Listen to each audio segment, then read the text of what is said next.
mga langga. Ayan, medyo maaraw, no? Patatapos lang po ng ating pag-grass cutter po dito sa ating extension. Ayan po. Paglalagyan natin ng kaunting manok. Ayan po mga langga. Tatapos lang po hanggang baba po iyon. Doon po. Ayan. Ayan po. Hanggang dito pa lang ang ating natapos sa pag-grass cutter. Hanggang doon po sa baba. Ayan po mga langga. Matagal-tagal din na bago natapos ito. At ang haba ng mga kugon dito dati mga langga.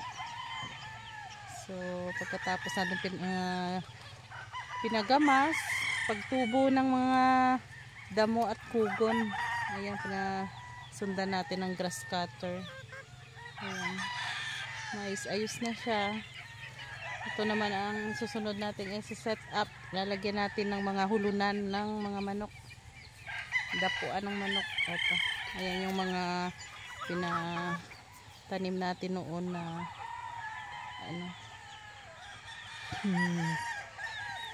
Madri Cacao. Ayan, ikot po iyan. Ayan po doon. Ayan po.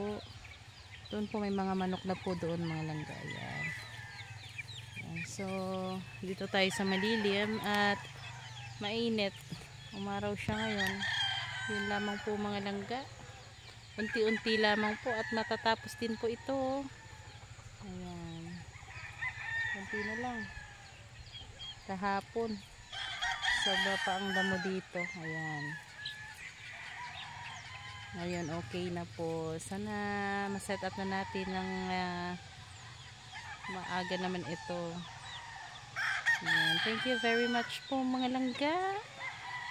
Please subscribe my channel.